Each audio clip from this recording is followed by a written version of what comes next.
How many hours a week do you spend doing video analysis? I don't know. I don't count hours. Is it different week to week, opponent to opponent? Has it changed as your career has changed as well? Can be. That it depends on, of course, also the opponent. Do you know a lot of them? Is there a new manager? Do they have a lot of new players?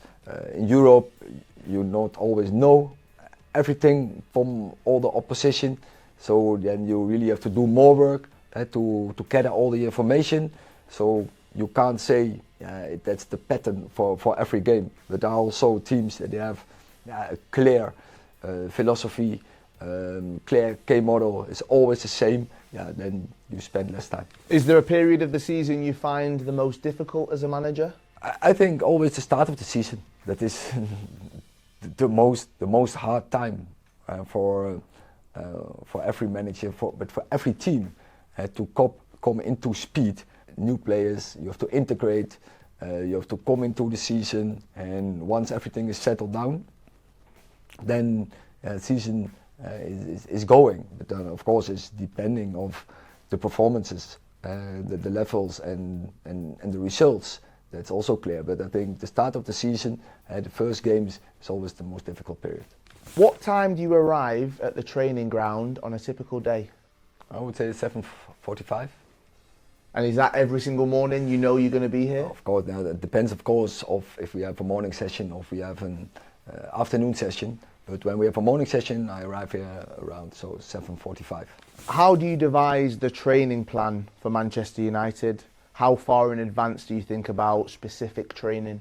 We have a schedule for over 7 pre-seasons. We're planning something for 6 weeks, and after we're planning for 4 weeks, say the international windows.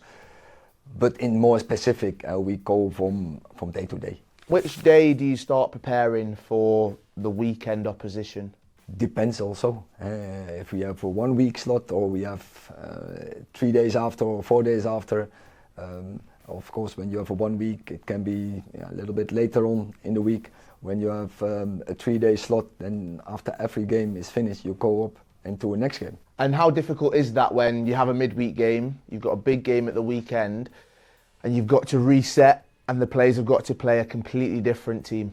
Yeah, that is you have to deal with it, and of course you need an approach, and you have to plan in advance, that you have some guidance for yourself, but also to make the right decisions. And planning gives you a lot, and it gives you a lot of how you have to guide the team. Do you have any contact with players outside of training or match days? We leave them alone because we meet so often and we spend so much time together. When we are in a season that is so intense on daily basis in the training ground, because with all the matches we play, we go away, we go on tour, so we have many moments of contacts, and then when they have their spare time, we leave them alone. Maybe when there's a player for a wedding or for when something happens in family, so on such special moments you show your interest, but otherwise you leave the players alone. How much time do you have for hobbies outside of life as Manchester United manager? Not so much. But because we have to cover every 3rd or 4th day a match, so there is not so much time, but moments in a week, you have to get away from it, because you need some time for getting energy, getting inspiration, but the most of the time is your head is into football. Your favourite hobby to keep your head out of football? I like to play golf, but not so much time for it. But to get away and to get the inspiration, I like to jog. How about Christmas? Do you get to enjoy time with family, or are you constantly working because of all the festive fixtures? Definitely.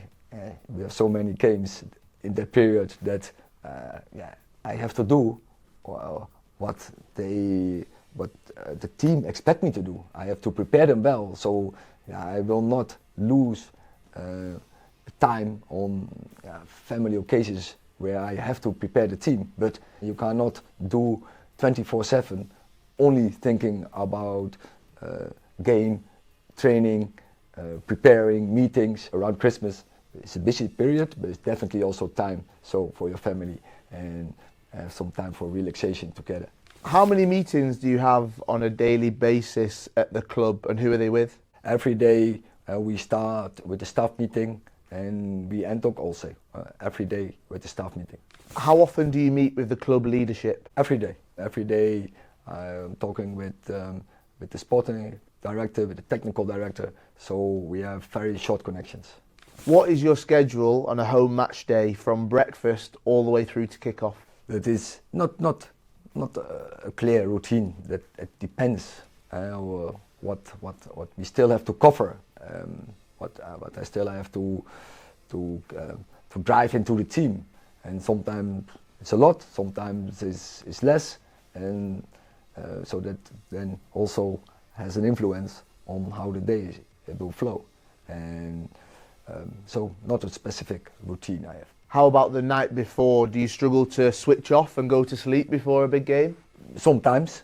You have so much in mind, but you try to make the decisions before you go to sleep, because that gives you a good night sleep.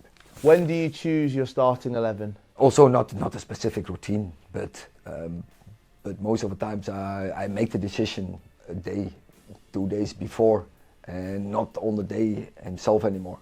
And that is very rarely that we changed. Also, I want to have clarity for the players, for the staff, so that gives some composure and calmness, I think, in the way of work. Is that something you've learned as you've gained more experience as a manager? When to choose your starting 11 and when to let the players know if they're playing or if they're not? Yeah, actually, I name the starting 11 always on match day and never before, because it can always be a topic that you have to change. There can always be, in the latest moment, an injury is coming up, or an illness, or a family issue, or whatever. Then you have to change. Really telling the players, I do on match day, but for myself, for my staff, then we make clarity, and and we show, of course, in training, and the players know most of the times that is the direction the staff and the manager is thinking. What are the main jobs you give to your assistant manager on a match day? We do it together. It's something common. It's not something individually only from the manager. And we, as a staff, we have the game model and we choose the game plan, and we are agreeing on this. And of course, at the end, I have to make the final call, but it's common project every game. Are you friends with any other Premier League managers? No, colleagues, but no friends. Do you ever meet up with any of them during the season? Yeah, we meet them, and actually it was always a good tradition, I think, in English football to meet each other after the matches. But with all the media now, I think it's that tradition is a little bit going away, and I think it's a pity, because I think it was a nice tradition in English football. But that is how football media, how this progressed. Erik, it's been a pleasure. Thank you. You're welcome.